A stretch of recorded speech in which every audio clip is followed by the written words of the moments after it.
Hey, this is the Rocky Mountain Slackers, episode 22. From Canada all the way down to New Mexico, no matter where you're from, it's a great time to be a nerd.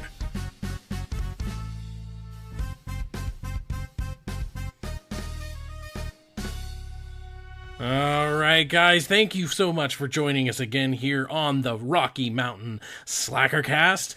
I am your host, Nick, aka The Weiler. Here with me today is... Nate, aka 66. All right, and we got a pretty good show for you guys today. We have a lot to talk about, so let's get started with the grinding. We're still on that road to 100 likes and follows on Twitter. So make sure to go to hold on, I got this. At Rocky Slacker. I've got 3 now, in case anybody... We'll tell you about the third one later. At Rocky Slackers is the Twitter that we would like you to follow us on. And if we get to 100, we're going to do 2 giveaways of $10 each. So make sure, let's get that up all the way to 100. And that's pretty much it. So what we're going to do is we have another brand new little segment for you guys. It came from the interweb. So today on It Came From the Interweb is the Nintendo Direct. It definitely happened. And I'll be honest, we could probably spend a whole show talking about this, but I don't have a Switch and I've never been a huge Nintendo fan. What about you, Nate? I mean, I'm not a hardcore Nintendo fan by any means.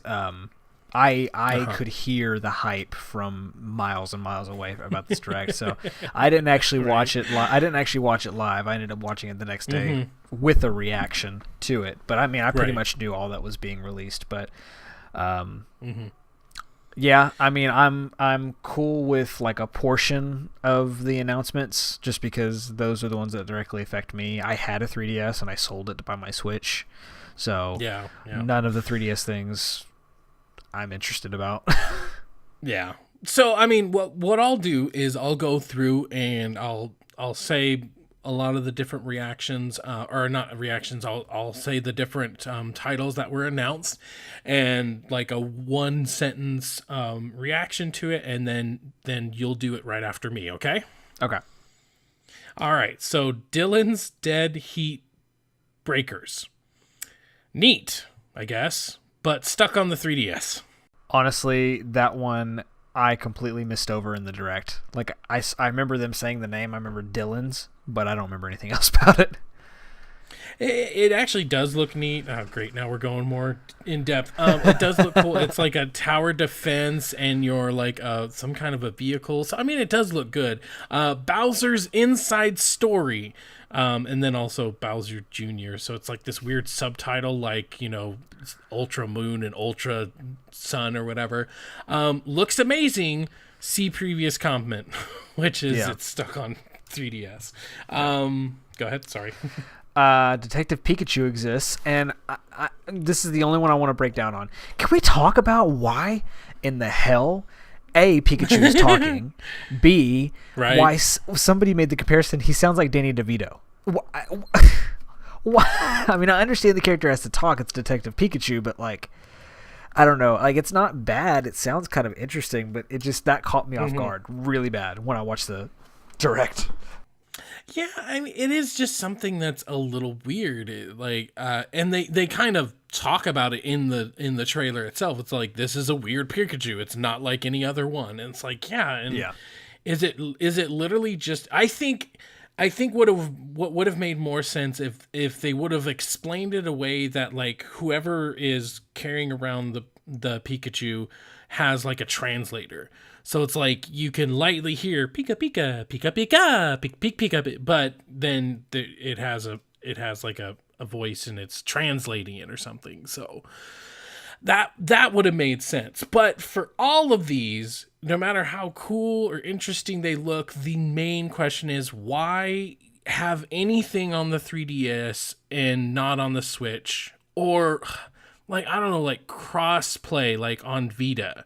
when they had the Vita, and they had plenty of stuff on the Vita at first, but you could cross buy it. Why don't they do some kind of similar model? Because it's like, for instance, Bowser's Inside Story looks really good, and it looks like a really neat story.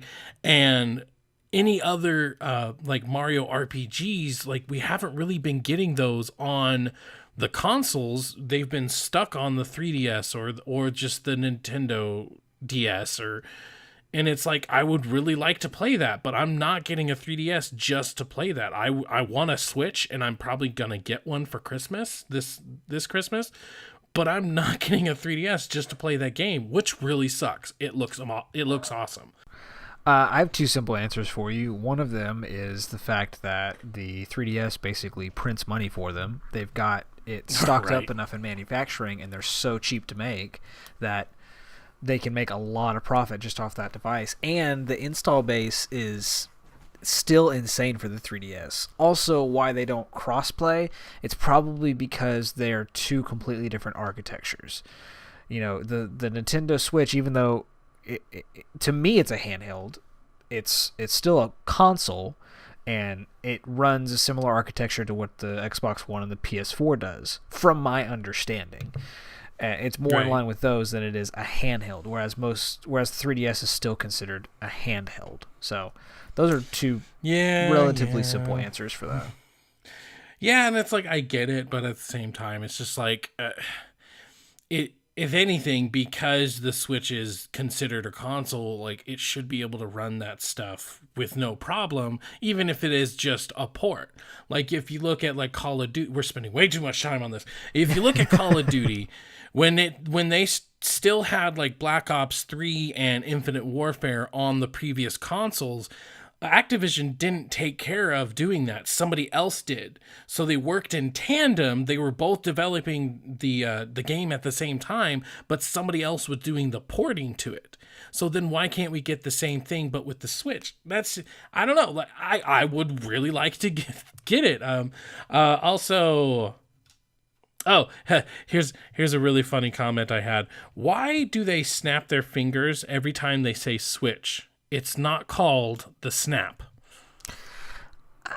I mean, it's catchy. It's a nice little kind of thing, but also because the sound of a snap sounds like the sound that they have for the Switch. When you take the Joy-Cons off the Switch, it makes that sound. Mm-hmm. Yeah. So that's why that is. All right. Sushi Striker exists. I've got nothing to add to it. Exactly. Octopath Traveler, which was its like it was its placeholder name, I thought, but apparently that's the real name. Octopath They just dropped Project. It was Project Octopath Traveler, now it's Octopath Traveler. Yep. So now it's Octopath Traveler, and it looks like a really cool old school RPG. And guess what? It's on the Switch. Yeah. So I might actually.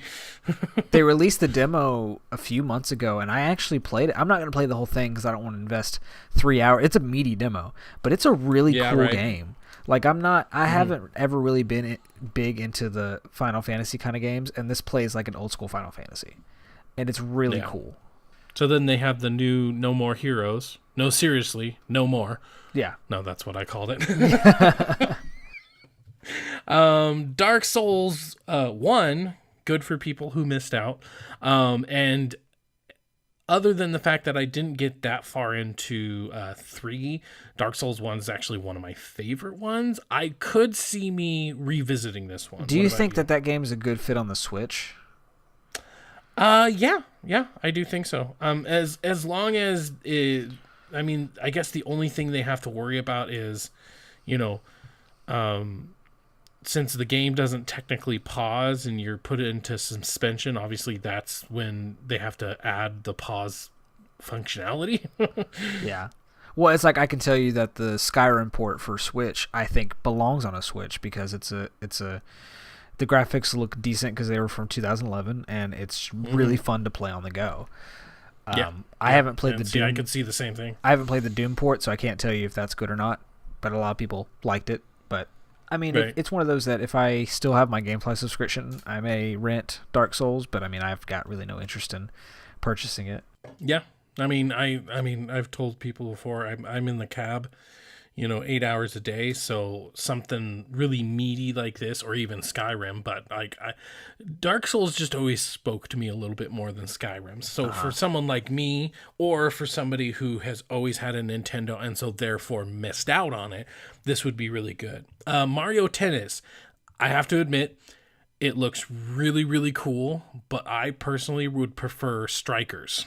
Yeah, I haven't played a Mario sports game since I had my Wii, so Right. so Right. this is one of those that, I mean, it's not necessarily for me. Right. Yeah. I mean, it does look cool, and I think they could get some longevity out of it if they really push for it. But yeah, the last Mario game that I played that was associated with a sport was Strikers, and that's the soccer one. And that one, for in my opinion, is just really cool.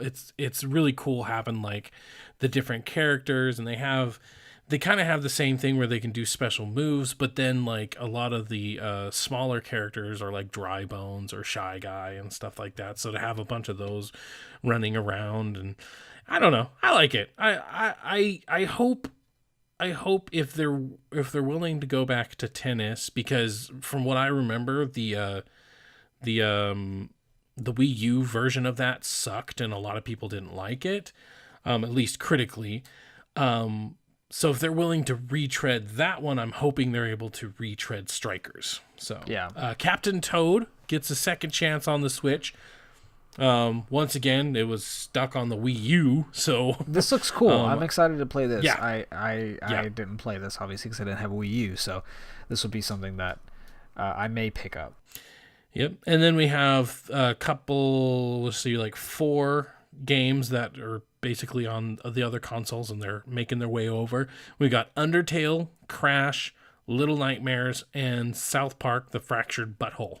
I may play South Park on the Switch. I didn't get to it on PS4, so Oh, there really you go. it's kind of There you go. whatever's coming out. If there's nothing, if I want something to play on the Switch, we'll see. So Yep. Take 2. Hyrule Warriors, the definitive edition. So that actually looks kind of cool because it's Dynasty Warriors, but not. So yeah, that looks cool. yeah. Agree? Okay. March 31st, they're having ARMS playoff. I'd like to watch it just because I watched the Splatoon playoffs, and that was kind of cool. I'd like to just see where they're going to go with it, because if they put as much love and care into their tournaments that they do into like the Nintendo tournament, the one where they have like 64 players and they all play like different games from Nintendo's library. If they put the same love and care into that, or into their smaller playoffs, than they do that big one, I really like it. And I like the aesthetic of it. So Yeah. and then obviously the one that everybody cared about is Super Smash got announced. Yep. Yep. Regardless if it's if it is a new Smash or a port of the Wii U version, I didn't get to play the Wii U version, so this is something that I will definitely pick up. I'm not a hardcore Smash player like a lot of other Nintendo people are, but I loved Right. the version I had on Wii, which was Brawl. Yeah, Melee was on the GameCube. Yes. So Brawl was on the Wii. Yeah. Okay. Yep. Okay. Yeah. This is something I am for sure excited for. I think there was a Splatoon 2 thing before this, if I remember correctly, but I may be remembering incorrectly. But I didn't play Splatoon 1 or 2, so either way, it didn't really relate to me. Yeah, I like Splatoon, and I think they might have had like a DLC or something, but there was definitely a couple of things I left out. Yeah, Smash was the really big one, and I'm kind of on the same boat as you, where like I'm not a huge hardcore fan, but it's still exciting to have such a big game, because I mean a lot of people, Nintendo fans included, look at 2018 and they're like, okay, what do we have coming? They came out swinging, and you have to give them that. But what about 2018? Well, they kind of answered it just now. It's like, okay, well, you know what? We're getting, not only are you getting a Super Smash, but they are saying it's coming out in 2018. So, hopefully. Yeah. So, yeah, I mean, that was the Nintendo Direct.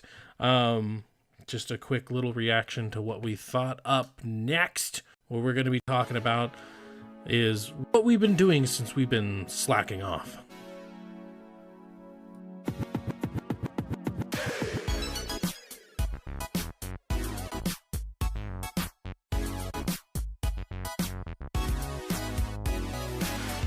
All right, so what have we been doing since we've been slacking off? So what have you been doing, well, Mr. Nate? Unfortunately, I decided to check out The Outsider, the movie we talked about a couple weeks ago, starring Jared Leto. Yeah. It sounds like you really enjoyed it. It sounds like it was the Oscar bait that it was supposed to be. Oh my God. I wish I was hoping it was going to be good. I really was. I really was. No, for real. This was kind of disappointing because like it had everything about it. I was like, okay, I'm interested. Love Jared Leto. Love the time period. Really enjoy the history behind the Yakuza. Find it fascinating. All right, let's go.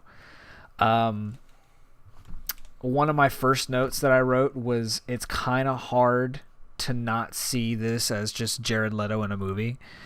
A lot of times in his roles and previous stuff, he will become the character. You know, you have Dallas Buyers Club, Suicide Squad especially, he was the Joker. And then you have things like Ghost in the Shell, and there's another one he was in recently that was kind of the same concept. Anyway, Blade Runner? He was that character. He wasn't the actor, but I could not stop but think, oh, I'm just watching Jared Leto in Japan. Like that's it. Yeah. Movie really doesn't seem to have a plot. You start from the beginning. Yeah. He's in a Japanese prison. It honestly, the movie really doesn't have a plot. You're just watching Jared Leto make his way up the ranks in the Yakuza. And honestly, the vibe I get from this is they made this as just a Japanese drama movie, and then probably realized halfway through, hey, this probably isn't what we wanted it to be. Let's put a prominent American actor in it, and then have that be, because that's kind of what it feels like, honestly. Right. Of course. There were some cool moments, like something that happens in the Yakuza. If you do something, like they show in the movie, if you do something wrong to dishonor your boss, you cut your finger off. You know, we've seen that in movies before. Jared Leto goes up to do it, and with no hesitation, just cuts 2 fingers off, like one at a time. So that was kind of cool to watch. He just was just like, God, just like straight chop. It was kind of interesting. Let's see what else here. Ultimately, this really is just another Netflix movie you can skip. And actually, I think we should have this as a future topic, but something I was thinking about while I was watching this was, should Netflix help produce better movies to avoid the title of Netflix movies being just okay? Yeah, right. You know, like you said with Mute, it was just kind of okay. But honestly, and I forgot to say this, I didn't even finish The Outsider. It's 2 hours long. Oh, wow. Really? I got an hour and 18 minutes into it, and the last 20 of that, like probably an hour, when I hit the hour mark, I kind of pulled out my laptop and I just started doing some work on something, because I just was I wasn't interested at all.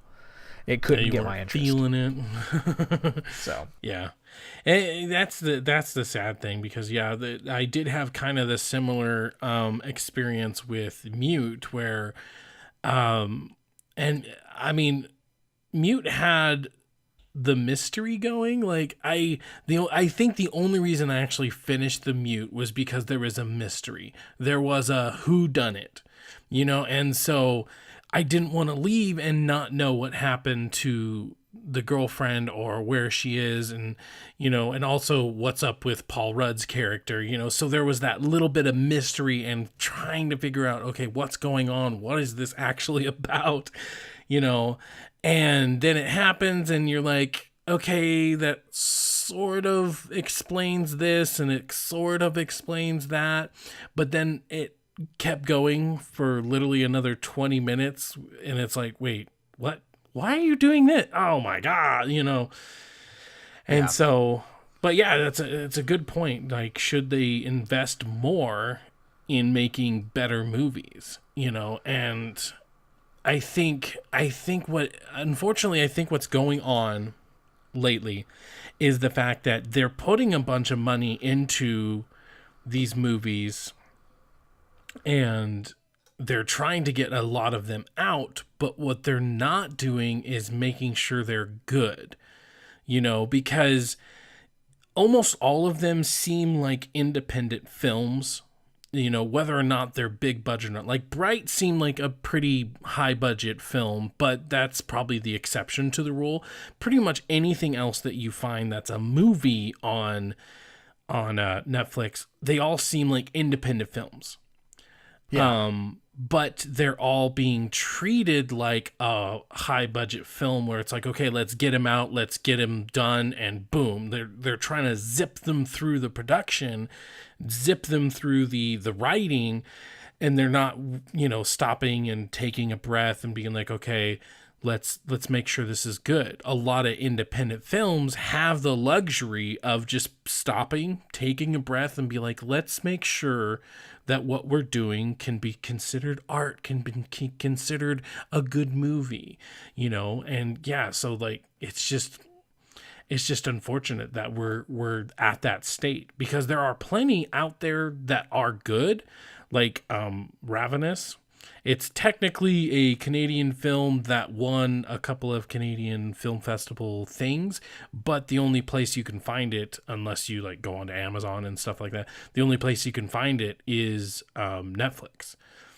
And you have a movie like that, it's really good, and for them to put that out, but then put out The Outsider, it's like it's just hard to sift through the bad stuff and get to the good stuff. It's just, it kind of sucks. So I mean, have you been playing anything? Yeah. I talked about it a couple weeks ago, but I did pick up the Portal Bridge Constructor on Switch. Oh, cool. To do that.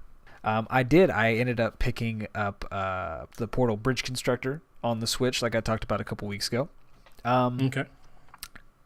One of those that it's not a Portal game, but it is. Like, it still has the same heart, it still has the same charm from the moment you start the game. It's also really hard, but it's definitely one of those that I think either belongs on the Switch or belongs on PC. It definitely belongs on PC because you can more fine-tune things, and it's a better sim. But like, it's perfect for me. Like, me and my wife started watching The Office recently from the beginning, and sometimes my attention may not want to be just only on the TV, so I'll pick up my Switch and I'll just start going through levels. I'll be building bridges and building contraptions and things like that. But it's really, really good. I don't know what I'd give it score wise, but I very much appreciated the Portal humor. It's all the way throughout, and they got the woman who played GLaDOS in the Portal games to reprise her role. So it's one of those that you can see that it would fit in the Portal universe, because it puts it that way. There's little like call outs to stuff from the other games, and it's good. It's really good. It's a nice thing to kind of pick up and mess with a little bit, and then I don't know how many levels are in there. I think I am like maybe 10 or 11 in. And there was actually the last one I did, I had to look up how to build the bridge because I just couldn't figure it out. But you like something challenging and you like Portal, it's definitely worth picking up. Besides that, I've been jumping back into Titanfall 2. Playing such a good game. A lot of it. I forgot how good. Like, I played Titanfall 1 on PC and I loved it. I never played Titanfall 2. Right. To multiplayer at all. And the first 3 matches I had the most fun I've had in a shooter in a long time. God, yeah, Titanfall is just such a good game. And it's one of those situations where like it was put out at the wrong time. It wasn't given the love it deserved. And then, unfortunately, even though all of the reviews were, hey, come check out how awesome this game is, it just, I think one of the main, cruxes or whatever is the fact that people felt like, okay, I don't want to hop in because now people are going to be so good at the game that I'm just going to die. And so it's like the further time went on, the more people just didn't want to play it because of this, that, and the other. Well, here's the thing with that, though. It's something I noticed. I'm average at shooters. Like I normally almost always have a 1 point something KD when it comes to shooters. I played 3 or 4 matches in a row, and I was like, is it just me, or is this really easy, or am I really good? Every match that I've played, I've done really good, and it does something that Halo used to do that I really enjoy. Where it doesn't show you on your after match report, it doesn't show you what your deaths were. It just shows you what your assists, what your grunt kills were, and what your pilot kills were. And I appreciate that because sometimes that can get discouraging if you didn't do well. It's fun. It's nice to just have fun playing the game instead of focusing on what your KD was that match. It happens almost always in COD for me. Back when I was playing Battlefield Hardline, I ended up not liking it specifically because it wasn't necessarily that it didn't feel like a Battlefield, but rather it changed just enough of it so that all of a sudden I was so worried about my kill death ratio. And so I stopped and I was like, whoa, why am I caring so much about my kill? I would get a bad match and I would get so pissed off because it's like, that made my kill death ratio go down. And I was like, wait, why do I care about that? So no Battlefield has ever made me care about kill death ratio because there's so many other ways of making points. I can heal, I can repair, revive, so much other stuff to do. And so that's definitely one thing I think Titanfall gets good as well, is that it is just so much fun. You have these little grunts, and even though after a while you do pick up, okay, that's a grunt, it's not a real person. So it's easy to tell them apart, but it still contributes to the overall game.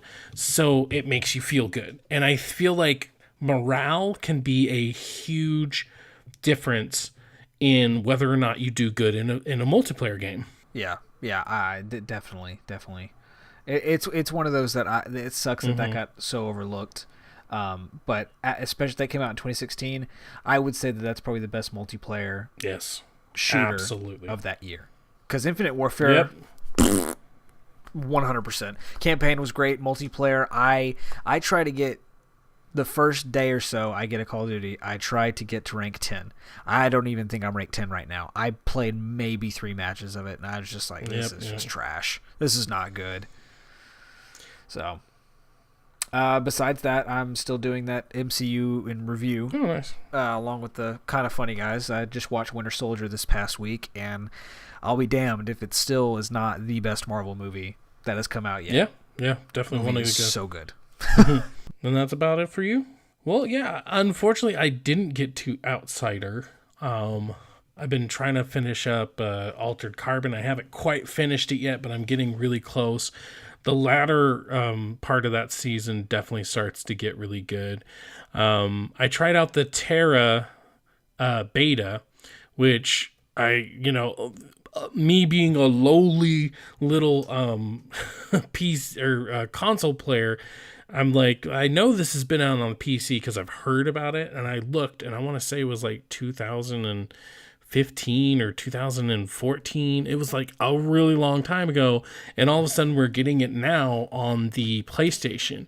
And I don't know what kind of updates they have for the PC. I don't know if I was just playing a really, really, really ridiculously early build of the game, but it looked terrible. Absolutely terrible. And when I have other free to game, I guess it is technically free to game, free to play MOBA, or not MOBAs, MMOs, like Skyforge or DC Universe, which I guess DC Universe is, it's always looked bad, but like Skyforge looks really good for an MMO. So to go from that to Terra is just, It looks terrible. Not only that, but the opening missions are the most mundane, stupid, fetch questy stuff. And I understand. Please, if you're listening to this and you're a PC MMO, master race, and you're like, well, yeah, that's what an MMO is. I don't care. It was just, this is the opening of your video game. You want to invest people in your world, in your lure, in the way the combat feels, in the way interacting with people feels. This is the beginning of your game. There is a good chance, depending on what type of person that person is, there is a good chance that in 10 minutes, if they don't like what they see, they're out.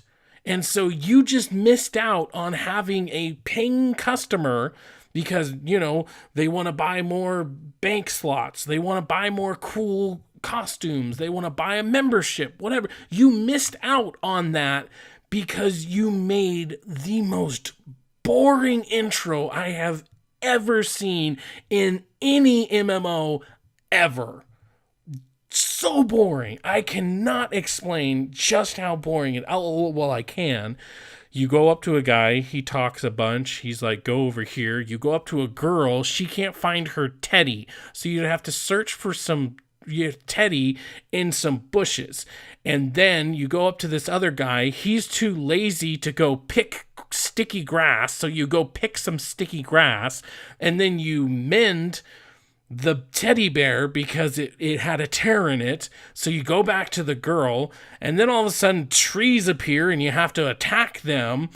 And then you go to another place and you start harvesting oh my God. Like, most openings to a game, I would argue actually go too far into making you think, oh my God, this game's going to be so awesome, so that when stuff does die down, it's like, oh, well, this is kind of like, I guess Call of Duty would probably be a really good example. They have to show you this huge set piece to get you invested in the campaign, so that when they do have quiet moments in Call of Duty, it's like, So then that next set piece has to be so much bigger, so much more grandiose that it's just like, this is just so unbelievable.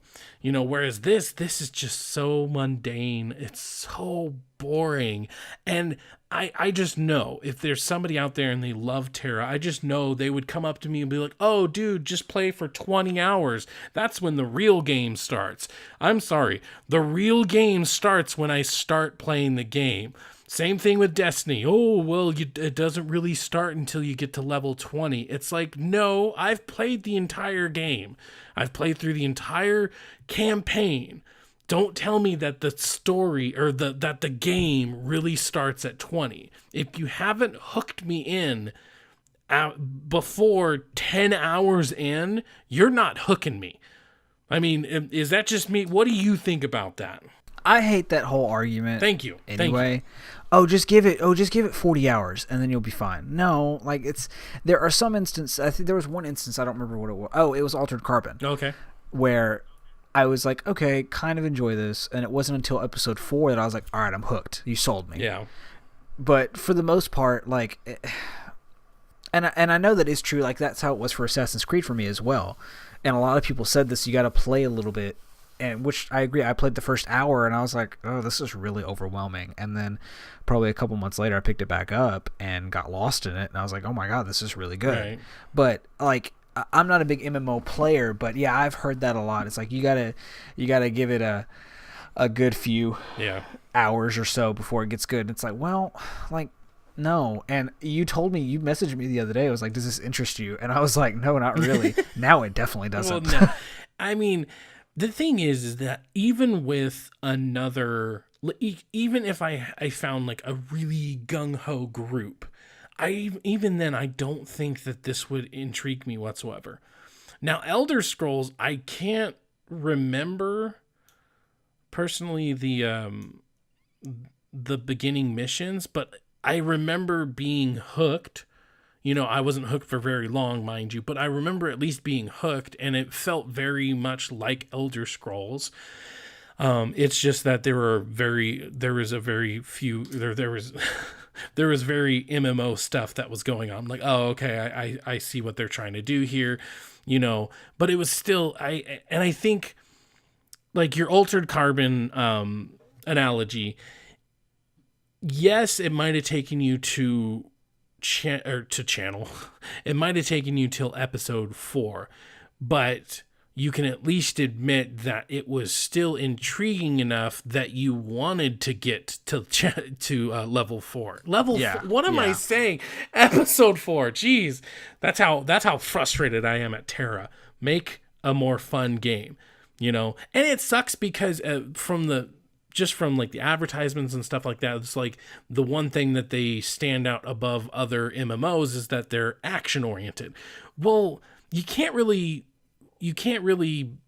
bank on that too much, because now you have Skyforge, because now you have DC Online, now you have Elder Scrolls. That might have worked back when the only MMOs that you had were kind of, very turn based, and it was like, there was a lot of cooldowns and stuff like you might have been able to get away with it now, but in 2018, when you have really good, like, I think Elder Scrolls Online is awesome. And I mean, if I could get a group on that, I'd probably still be playing that. Not only that, but you do have games like Destiny, you do have games like Division, that they don't want to call themselves an MMO, but they're very MMO-like.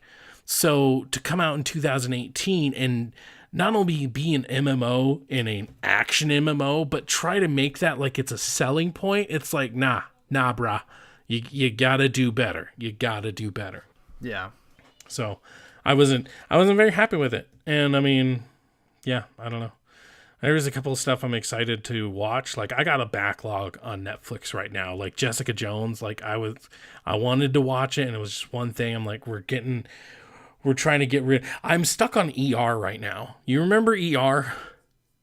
Oh yeah, I remember. I'm stuck on ER right now on Hulu. My wife started watching it, which, let me just say, so much better than Grey's Anatomy, because this one I actually enjoy. But there's just so many little things that it's like it takes me back to like the 90s. It's like, it's so 90s, and it's just like from the way they film it to the way the intro is in 4:3, but the rest of it's in 16:9. Like, yeah, I know what you're talking about. Yeah, I mean, it's a good show, and it's like I forgot how good it is. Not only did I forget how good it is, but like a lot of shows are like this nowadays.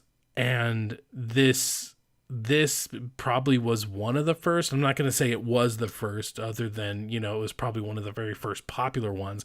But I see so many tropes that are in our even like Grey's Anatomy, for instance. Like, I see so many tropes and so many things that they're doing in this one. It's like, that looks familiar, and it's, it's like watching Friends and then watching How I Met Your Mother. They're two completely different things, but it's like you see all the sitcom isms pull over from one to the other, and so yeah, it's interesting. So I've been meaning, I want to start Jessica Jones. I want to start the Frankenstein Chronicles, which that looks really cool. It's got Sean Bean in it. And yeah, hopefully he doesn't die in this one. Spoiler alert for almost every single movie Sean Bean is in. He dies. I know, like even in spoiler alert, Game of Thrones, like even that he dies in, so that's funny. But yeah, that one looks really cool, so I'd like to give that a try. But for some reason, I'm stuck in the 90s in the ER. So yeah. So I mean, and that's about it. You guys let us know. What have you guys been doing and everything? You can go to our Twitter. Remember, go to Twitter at Rocky Slackers. Let's get that up to 100. When we get back, we're going to do another little new segment that's called My Favorite Ever.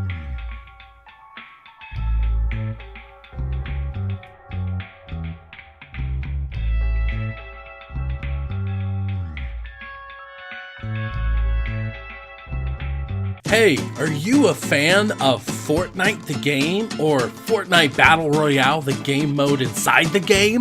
Well, then you might like Once in a Fortnight, a podcast discussing Fortnite, and it's by fans for fans. It's another Threat X3 production. So go to iTunes and SoundCloud and check out Once in a Fortnight.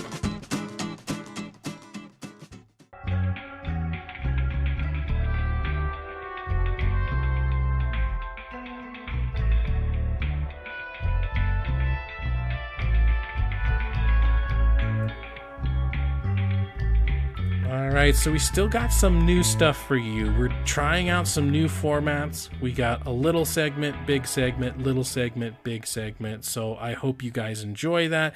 It just gives us a good excuse to talk about some stuff that we don't normally talk about. And so what we're going to talk about today is my favorite ever action video game. So why don't you start us off? Do you have like a runner-up you'd like to give an honorable mention to? I would probably say The Last of Us would be my runner-up, and I know that's blasphemous, but as much as I love it, I think that nostalgia beats it for me, because there are some that I played like a long time ago that just still resonate with me, and just still games I love. So definitely probably runner-up would be Last of Us. As much as I love it, and as much as I want to say it's my favorite, it's not quite. Yeah. All right. My runner-up, I'd have to say, is Portal 2. Portal 1, it was good and it came out of nowhere, but I feel like Portal 2 really made it its own game. It actually made a really good story, which the first one had a story, but it just wasn't as good as the second one. They took everything from the first one, made it better. So that would be my runner-up. So then what is your favorite ever? My favorite ever is definitely going to have to be an Assassin's Creed game. I would like to say it's Brotherhood, but I think it might be Assassin's Creed 4 Black Flag. Oh, yeah? Although Origins is creeping up right behind. I will say that. Origins is an Assassin's Creed game I didn't see coming. Where I felt like I could actually live and work in the world, and that's it's breaking walls. But yeah, Black Flag, for the longest time, Brotherhood was my favorite, and then the more I think about it, the more I just think that Black Flag is just an all-around better game. It's one of those that the present day stuff was super interesting, with you playing a Abstergo video game employee that was searching through the memories and things like that. It was different from any other assassin story we've heard. Edward Kenway is just a pirate who just stumbles upon the assassins. One of my favorite things was just to sail around and just have the AI characters just start singing pirate shanties. And the combat was really cool. It was a little bit different, and, right. But overall, this Assassin's Creed series probably would have to be my favorite action games, just because they resonate with me. They have a very special place. I loved and played almost all of them, and I love history, so it was always kind of a win-win playing those. So right, yeah. Well, my favorite of all time is your runner-up, which is The Last of Us. I just like if it wasn't The Last of Us, then it would have been like Uncharted 3. If it wasn't Uncharted 3, then it would be Uncharted 2. If it wasn't Uncharted 2, it would be Uncharted. If it wasn't Uncharted, it would have been Jak 2. If it wasn't Jak, it probably would have been Jak and Daxter. Naughty Dog, is just one of the best companies out there. Naughty Dog is what every video game company should strive to be. It's not just about multiplayer. It's not just about single player. It's not just about having, a guy from Game of Thrones and he's the villain, or what's his face? Oh, I just missed it. No, who's the other villain they had? From Game of Thrones? Man, I'm blanking really bad. In Uncharted? No, in Call of Duty. In Call of Duty, they had what's the big actor they had for Infinite Warfare? Oh, Kevin Spacey. Kevin Spacey. Thank you. So Spacey, it's not about, oh, we have this big actor and so that's what's gonna sell our game. No, all their voice actors are great. Not only are they great at voice acting, they put them in the motion capture suits and they do all the work. So all the emotion in their face, all the emotion in their body language is coming from them, which, I mean, it's just revolutionary what they do, not only from a gameplay perspective, but a storytelling perspective. Because everything that you do in the game from a gameplay perspective feels natural. It's like, okay, I have alcohol, I could use it for making a Molotov cocktail, or I could use it to heal myself. And the clickers, I think in something I didn't expect, it made zombies interesting again. Because zombies for the longest time was just like, here's another one. And I love zombies, and I can't wait for the next good zombie game. But it made zombies interesting because it put this weird real-world spin on them. Something that you never even thought of. Like, oh, there's this fungus that infects ants, and if it somehow jumped to humans, this could be a really bad thing. Yeah, it's also one of those games that it's the only game in recent memory that within the first 30 minutes of the game I started bawling like a baby. Oh god, right. And it never lets up in a good way. Like Nope. Like I don't think it definitely does ramp, especially towards the end, but it keeps you so invested, and god, such a good game. And just also just like, even if you weren't playing it, like you watch somebody play it, like even that, it's just an experience. And I mean, yeah, definitely my favorite action game of all time. So you guys let us know, what's your favorite action game of all time, and let us know in the comments or on our Twitter at Rocky Slackers. Next up, we're going to be going just over the next hill.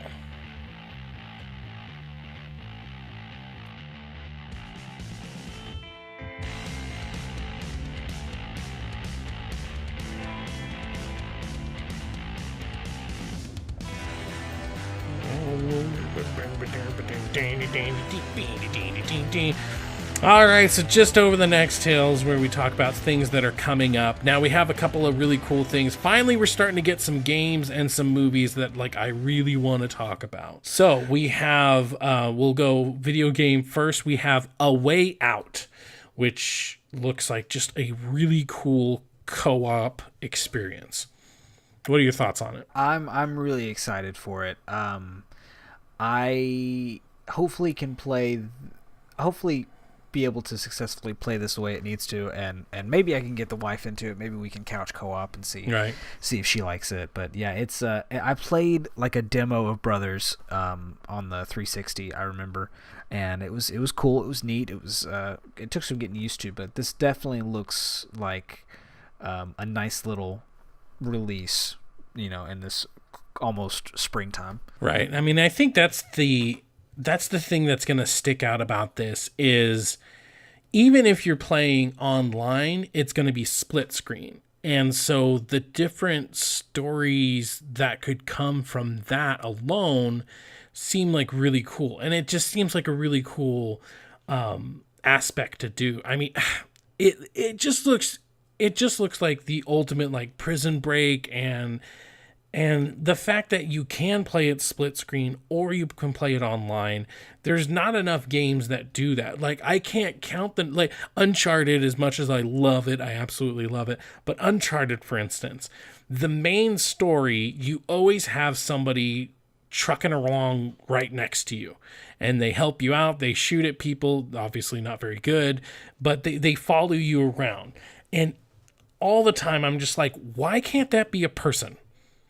I understand it might break the narrative and it might create some weird, story thing, but every single level you go to, you have somebody with you. So why can't you just have a friend come with you. Why can't, even if it was only online, why can't you do that? There are definitely some instances in Uncharted, for instance, where you do go off by yourself, but that could have been interesting to see, well, what was Sully doing while Nate was up in the tower as it was burning? You know what I mean? Like, it could have made some really cool instances, I think. And so then you have this game where it dares to have the entire thing in split screen, whether or not you're online, so what it's going to be doing with its screens, because there's even some instances where there's like a third screen. So you see what your guy's doing, you see what your partner's doing, and then there's somebody chasing you, so it shows a third screen. And it's just a really interesting concept. Yeah, for sure. It's definitely one of those that it hopefully is going to stay on a lot of people's radars, especially if it's really, really good. But it's definitely one of the more unique releases that we're probably going to see this year. Right. And I mean, plus the stories just look pretty interesting, right? Yeah. It looks like it's going to tell a close, contained, communicative story between the two characters. So I'm looking forward to see what's going to come with that. Yeah. And I mean, we haven't seen too much of the story, which is a good thing, because from what they say, only like the first third of the game is you getting out of prison, and then the rest of the game is all the craziness that ensues once you get out. So really all we've seen a couple of stuff outside of the prison, but any gameplay has been like inside prison. So I mean, there's so much that they haven't showed up, that they haven't hinted at, so that's really cool. Yeah, agreed. So then there's something we have to talk about, because if anybody was alive during the VGAs, which actually I guess they're not called, are they called that anymore? Are they called the Video Game Award? Yeah, I guess they are. They're called the Video Game Awards. Yeah, they are. VGAs, yeah. The developer apparently just took a yard worth of line of coke before he went up on stage. Yeah, he was drunker than a skunk. he was a little off his rocker. Mm-hmm. And I mean, the poor host, you could tell, like, he's like, okay, like, I think next year they need to have like a bouncer or something, because he was doing his best. It's when you see Keeley uncomfortable, it's. Yeah, it just kind of made me. It was real cringy when you saw him get like, okay, we need to stop. Yeah, it was bad, because like they definitely need, like, if next year we see a guy standing next to Keeley and we're like, what is that guy? And it's a bouncer. It's like, well, we know why. It was just one of the most weirdest instances. I don't know, like, it seriously seemed like he was coked out, like, because his energy was too high, because it didn't necessarily seem like he was drunk, because he wasn't necessarily like slurring his words and be like, hey, let me tell you, my game is super awesome and you should play it. No, it's like, hey, you should play my game. So it almost seemed like he was coked out, not necessarily drunk, but it's just. Yeah, it was definitely a Kanye moment for sure. Right. I'm gonna let you finish. But A Way Out is the best video game ever made. Yep. That's basically how it went down. Oh man, like I've been watching E3 since I was about 16. I'm 30 now, so that kind of gives you an idea of how long I've been watching conferences like this. And just, I've seen really cringy moments. Like, I hate Girlwood, which is the girl who goes up on Ubisoft. She's had some really, really bad moments. Do you know who I'm talking about? Are you talking about Aisha Tyler? Yep, Aisha Tyler. She's had some really cringy moments. Yep. But she was at least trying. Like, I hate to say that, because I hate her, and every time she comes back for Ubisoft, I'm just like, they're doing it. At this point, they're doing it on purpose, really.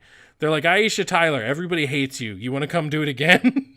But I've seen some really bad stuff. And even the other Ubisoft one that I can remember is the guy up there who did the Wayne's World thing, where he's like, diddly, diddly, diddly, diddly. Oh yeah, he always announced everything as Tom Clancy's.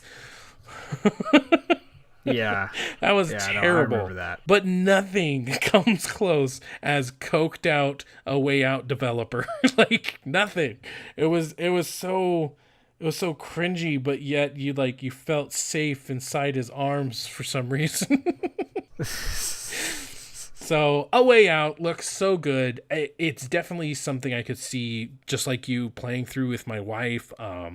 And yeah, I hope I am able to.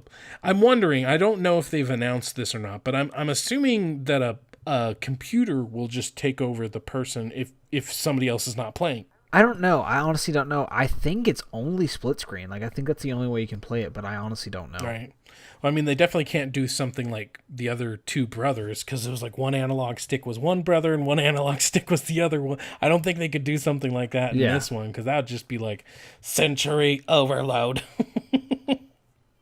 Yeah. So, yeah, you guys check it out. Let us know what you guys think about it. Then a movie coming out, Pacific Rim Uprising. What are your thoughts on that? I'm excited for it. I hope it's going to be good. I really enjoyed the first one. There's a lot of people that don't like it, but it's one of those that You know what I call those people? Babies. Haters. Get over it. Babies haters too.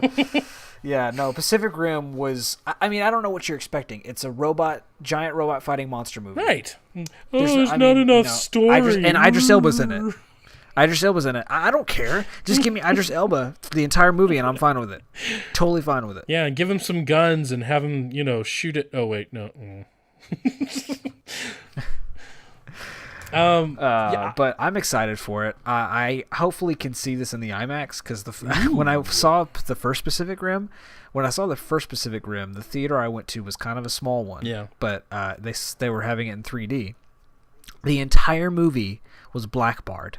Oh God. Black bars on the left and the right side, and it was 3D, so it was terrible. Terrible, absolutely terrible. What do you think about Guillermo del Toro not returning for this one? I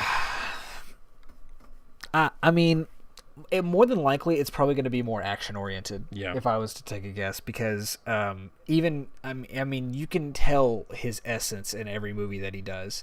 Like, if you watched Hellboy 1 and 2, you can see visual and like atmospheric similarities in Pacific Rim and in Hellboy. There's just something about it that's familiar. So yeah, it'd be like if Quentin Tarantino made a monster movie. Yeah, exactly. But if it ends up not being good, then Guillermo's in the clear, right? Because he's not attached to it. So it's definitely weird that he's not going to be returning, because he was busy with The Shape of Water, apparently, which good for him. He won awards for it, so I good for him. Definitely. But at the same time, it's just like I don't know, like, I don't even think he's producing. I don't even think he has like a writing credit or whatever. So it is going to be weird. A lot of people are worried because the person who did take over directorially is a guy who he was heard like on an interview basically straight up saying, oh, you know what I thought about the first one? Why don't the robots move faster? And like in the first one of the things that made it feel a little, so much real is because Guillermo del Toro found the right speed that a giant robot would move. So everything felt believable. Yeah. So now you have this other guy and his main complaint is, oh, the robots don't move fast enough. And I'm like, that's not the point, brah. Yeah. I'll be a little worried about that. Potentially, because I thought that they did move perfectly just fine.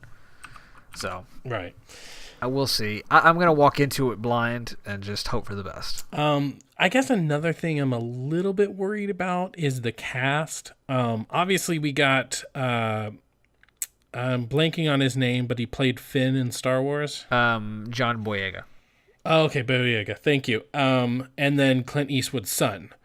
So Boyega, I'm not particularly worried about because he's a good actor, but Clint Eastwood's son, it's not that he makes bad movies. It's just that he's at that place in his career where that's all he really has on his belt. Like, I don't think they've really given him a chance to be in a big movie. This could be it, but it's not exactly going to take him anywhere when we're talking about acting chops. And so other things he's been in is just very small parts. I think he had a movie of his own, but he was kind of like, it was a buddy cop kind of situation or a buddy crime situation. And so he hasn't been in that great of things. So when I see him, unfortunately, what I think is, this might not be as good, because unfortunately he just hasn't really been in a lot of really good movies. Yeah, I can see that. His every role I've seen him in has been kind of stereotypical, so hopefully this will be a good breakout. It's probably not going to be a breakout, but hopefully, he seems very similar to the asshole character from the first one. Yeah, okay. The father-son duo, so maybe something like that. But I think it's cool that, from my understanding, John Boyega's character is the son of Idris Elba's character from the first one. So yeah, are they going to kill him off screen like they did with Will Smith?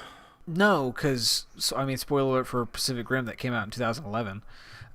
He died at the end of it. I know. I was just joking. Oh, okay. Well, yeah. I thought that was okay. Independence Day 2 is a bad movie. That part I thought was okay though. But the Independence Day 2 is a bad movie. Bad. It's just bad. I've seen a couple of really good sequence. Like, they showed one. Okay, I am confused about one thing. There's Jaegers versus Jaegers. So what's that about? If I was to guess, it's something similar to the first one. Because if you remember in the first one, some of them were fighting because they were like, it was like a pissing match kind of. Like, and then towards the end, I see that may just be a trickery in the editing.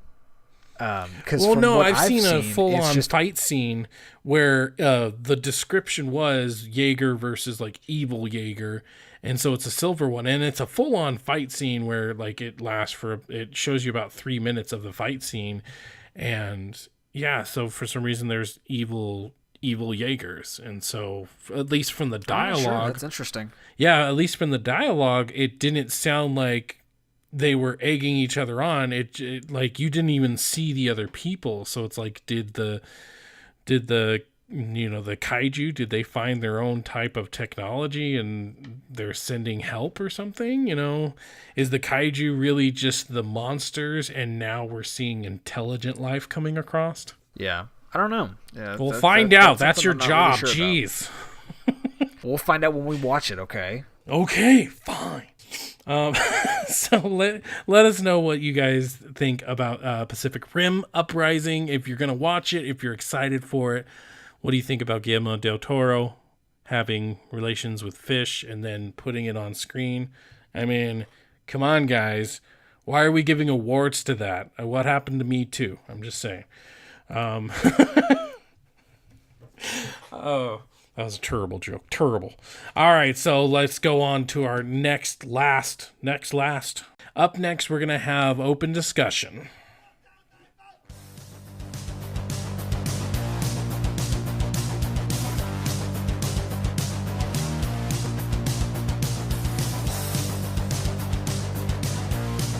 All right, so we got open discussion. Today's discussion is going to be about one of the best franchises out there, Battlefield. And Battlefield decided to go from World War I to World War II. And then in the most confusing move, instead of calling it Battlefield World War II like Call of Duty, because branding, hello. So instead of doing that, they just call it Battlefield V. Doesn't stand for 5. It's Battlefield V. What the hell, man? I mean, it has historical significance because I don't remember who I think it was the Americans would do the V for victory.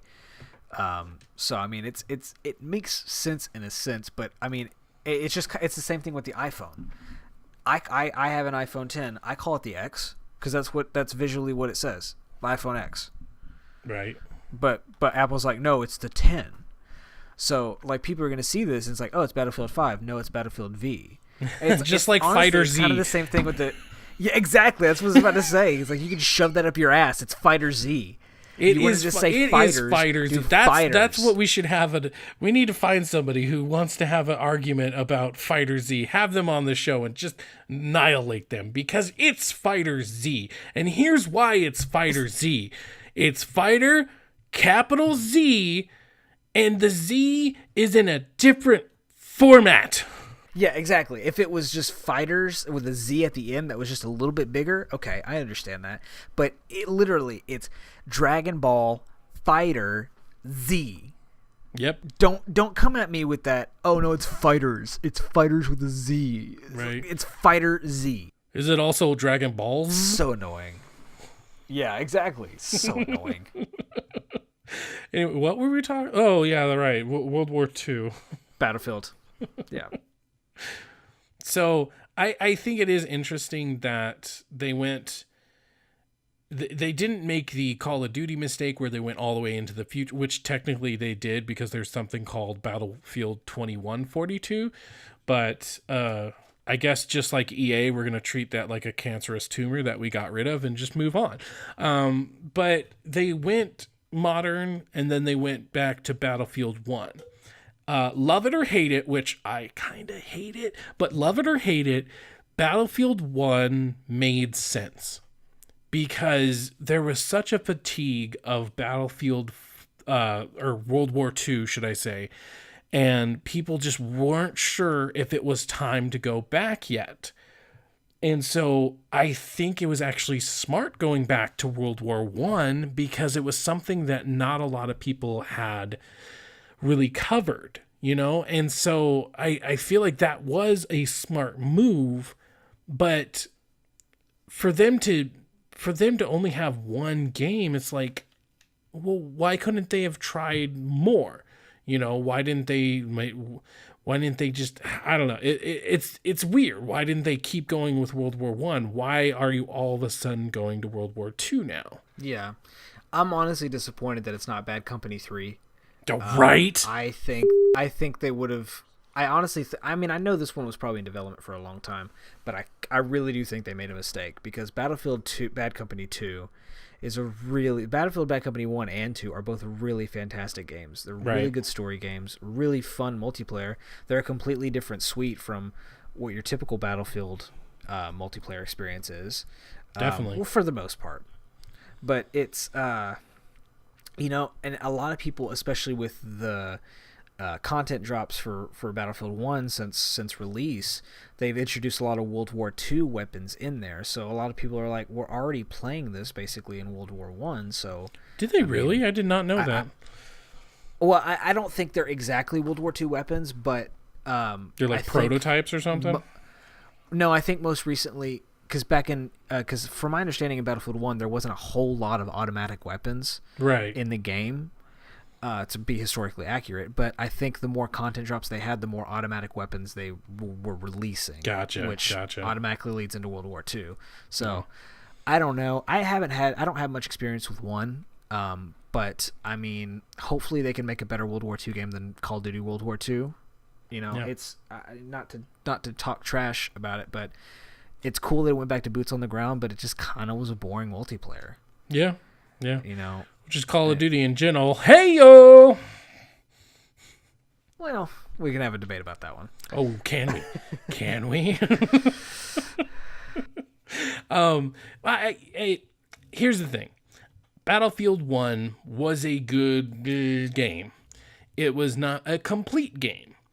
I think I have the same problem with it that I had with Hardline, that it seemed like a big expansion because, geez, one of the biggest complaint I have about Battlefield 1 is its weapons and the fact that there's just not a big enough selection. And I think I would have forgiven them for not having a lot of weapons so that they could stay historically accurate.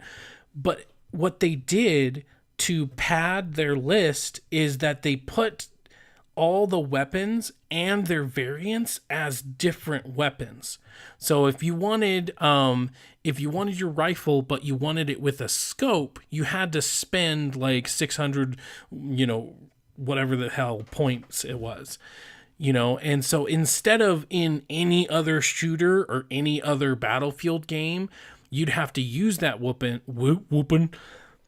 You'd have to use the weapon. The more you shut up, the more you use that weapon, you got like a foregrip for it. You got a different stock for it. You got, that's like literally any shooter in recent history. The more you use the weapon, the more attachments you get for it. But instead, in this one, you had to unlock a completely different weapon in order to get attachments for it. This, in my opinion, was just stupid. And it made the weapons themselves feel hollow. Because if I wanted, I don't know, it just, they only had technically 4 different guns for each class, but they tried to make it look like they had 12 because there were 4 different variants for each one. And it was one of the biggest things that just made me like, this is such a hollow game. It's so empty. I liked the weapons as far as the actual gameplay of them and the shooting of them and everything. And I think if they would have only had 4 guns per class, but they really went home with all the different attachments and everything, I think I could have forgiven them. Yeah. You're definitely more equipped to speak on it because you have more experience in it. But I personally have not always, but for the most part, kind of found the progression system in Battlefield to be kind of annoying, to be honest. Like, It's fun to an extent, but I've always been a COD player, so I'm used to their progression system. It's pretty self-explanatory. The Battlefield ones is a little bit more difficult, but I remember enjoying a lot of that in 3. Like, I played a lot of 3, and I had a really good time with that. 4, I tried to, but I was playing right at the beginning when it first came out, so there was a lot of those server issues and just crashes, and I couldn't do it. I have it on PC now, but I mean, I haven't touched it in I don't know how long. So. All right. So did you ever play 1942, one of the very first ones? No, as far as World War II shooters go, the only ones that I really played were Call of Duties. I didn't really play any of the older Battlefield ones. Like, I played the first Call of Duty, and I played Big Red 1 and Call of Duty 3. Right. Long time ago. That would be the one thing I am excited about, because I played 1942. It was on a really crappy PC, so I can't really speak that much to how good it was. But with the new destruction systems that they've had, with the new, gorgeous graphics that they have, it would be nice to have a really good Battlefield, World War II. It's just, why the marketing? Why the V? Why now, I guess? Why didn't they just do World War II before? Because a lot of people, and I don't agree with it, but a lot of people are accusing them of copying Call of Duty. I think it's ridiculous because that's people who don't know that's people who don't know how game development works. I guarantee you they've been working on this game for a long time before World War II was announced. Right, and I mean, Battlefield games like that take a lot of time. Yeah, and I mean, this could have been the plan all along, to go back to Battlefield 1 so that your next one could be Battlefield 2. But then, it's just, why muck it up? Why muck it up with all the weird, why not just call it 2? Battlefield 1 could have been your reboot. You rebooted the system, you started it back at 1, and now you can go like back through the eras, So what does that mean for number 6 or number VI? Is that one going to be World War II as well? Are we going to be done with World War II by then? Are they going to go into the future? Like, just what does this mean for Battlefield in general? I don't know. I can kind of see a clear plan of what Call of Duty will do for the next couple years, but I honestly can't see Battlefield's. It's really murky for me. Yeah. I mean, for the most part, I'm interested to see what Treyarch does for the next one, but that's more because I like Treyarch and not necessarily because I like Call of Duty. Because, like, for instance, Yeah. this is one thing I'll harp on all day long. But I hate how every company now has to have their own version of zombies. I hate this. Absolutely hate it. And here's one of the main reasons why. In Ghost, which not a lot of people like Ghost, but in Ghost, they had their own mode called Extinction. Did you ever play that? Yeah. I did. Extinction. It was aliens, and instead of opening up new doors, you put down a drill, and that's what started the round. And so it was just really unique. And then Sledgehammer put out Infinite, or not Infinite. What was it? No, it wasn't. No. Advanced. Thank you. Advanced Warfare. And they had to have zombies. And the zombies had exosuits. And it's like, okay, cool. And here's the thing. Before Sledgehammer put out their thing, there was a lot of rumors mulling around that it was going to be zombies, but it was going to be a different twist on them.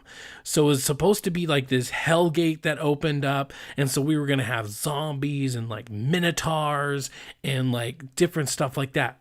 That game sounded really cool. It would have been unique and it would have been Sledgehammers. But instead what they did is they tacked on this stupid zombie mode that, I mean, sure, they tried hard with the story, I'm sure, but it's just when everybody's trying to copy Treyarch, it's not Treyarch. Only Treyarch can do zombies and do it good. Everybody else might do a passable job, but it's just... So here we go.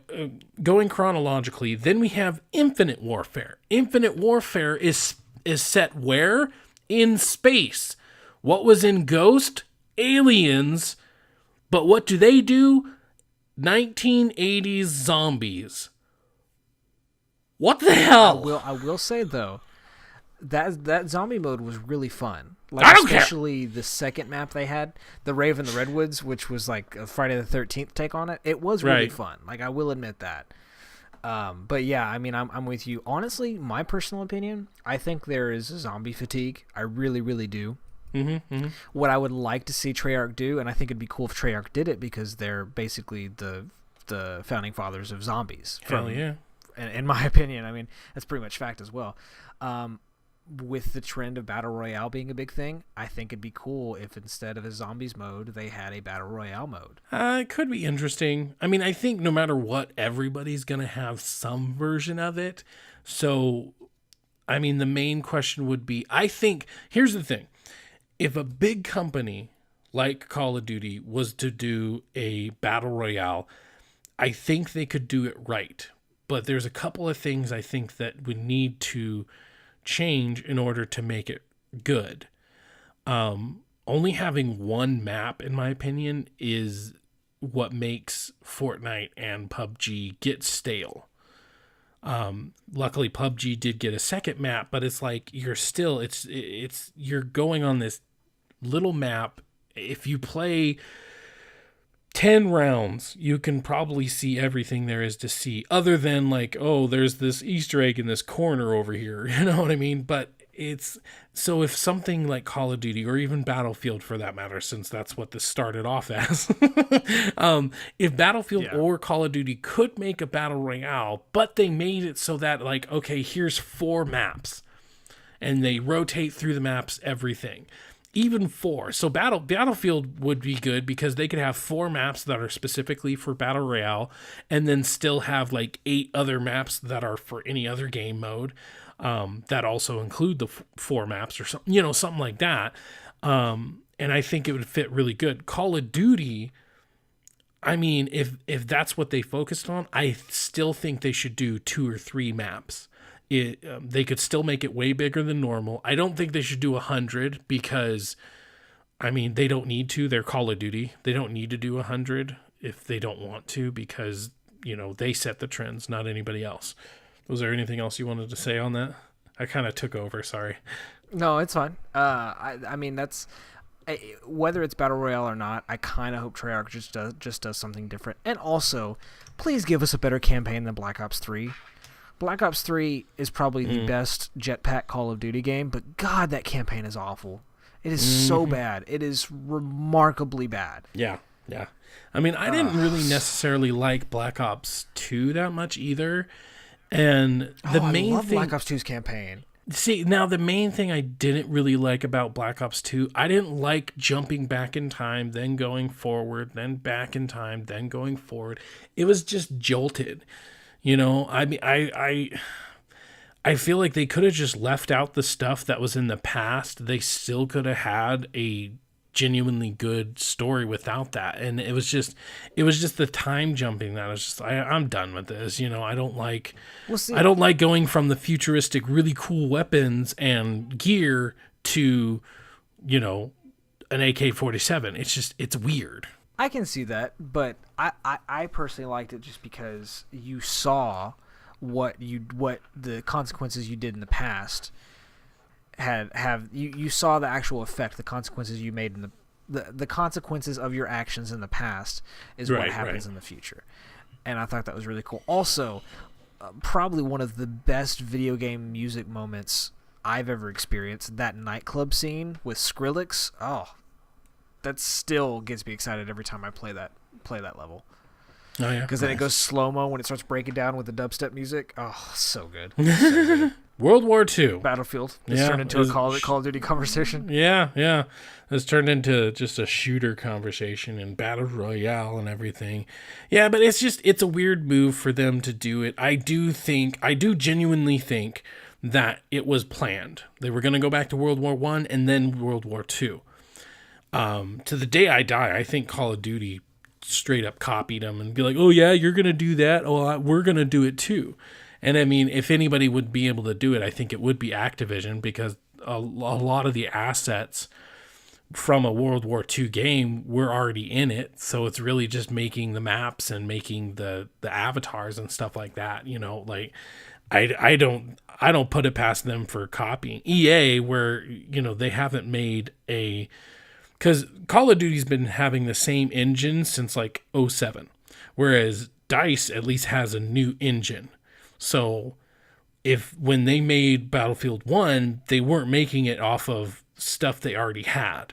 Whereas Call of Duty, in my opinion, they already had a good number of assets that they could have just pulled from their engine, made it look a little bit prettier, and then thrown it out and be like, oh yeah, we've had this plan for 3 years. I think it's BS, personally. I think that if I was to guess if any of them were, I think Advanced Warfare may have used a different engine, because I remember that game looking a lot better than the other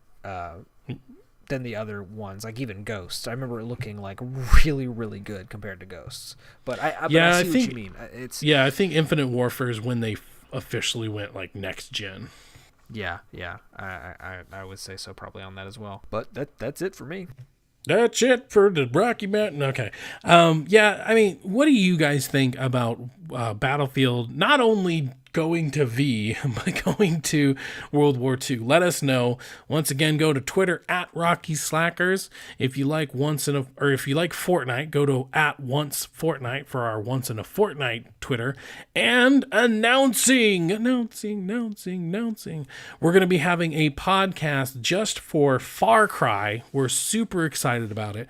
We're going to give you guys a preview next time on the Rocky Mountain Slackercast, so look out for that. I'm super excited for that. What about you? Oh, I'm very excited for it. I've been getting more excited the more we've been talking about it. Yep. So look out for that. It's called Hope County Radio, a Far Cry 5 or a Far Cry podcast. So look out for that. And that'll be coming out on Tuesday, which is technically yesterday when this one comes out. So look out for that, guys. We're super excited to do it. So that means we're going to have 3 different podcasts for you guys to listen. If you like one of our podcasts, there's a good chance you're going to like one of our other ones. So go ahead and check that out. I am your host, Nick, and Nate. And thank you guys for coming here and hanging out. Hanging. Swinging and hanging. Yep. Just left and right. Going Sometimes I sit on it and it doesn't feel good. Not at all. It's called the Stranger. Yeah. Stranger danger?